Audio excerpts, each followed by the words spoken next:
লাগে সেই মনেই চাইতে আমি শুনলাম ব্লগ করবে তুই আছু। তো গাইজ সবার প্রথমে জানাই হ্যাপি হোলি তোমাদের সকলকে।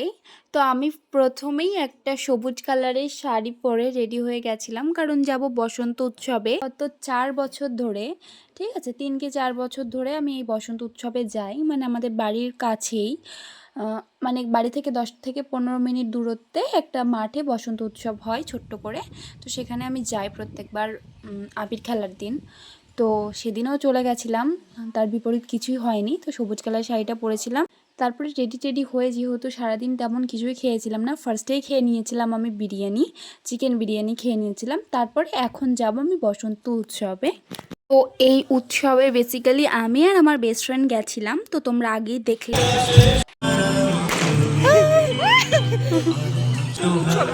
আর জোর নাই রে ভাই, বসন্ত উৎসবের আর জোর নাই।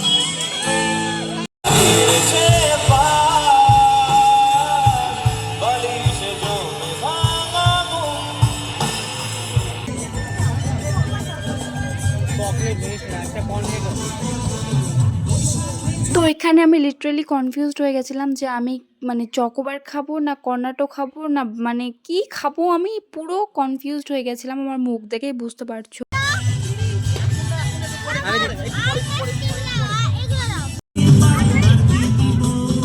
সত্যি বলতে কর্নাটোটা এত বাজে ছিল, এত বেকার ছিল, মানে পুরো 30 টাকাটা নষ্ট, পুরো জলে, একদমই ফালতু ছিল।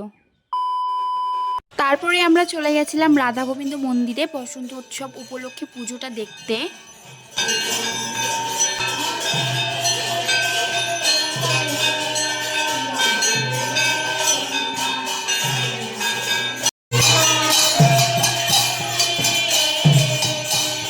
এখন আবার চলে যাচ্ছি বসন্ত উৎসব হচ্ছে যেখানে, সেই মাঠে। ওখানে যেহেতু রাত্রে খাওয়া দাওয়ার ব্যবস্থা রয়েছে।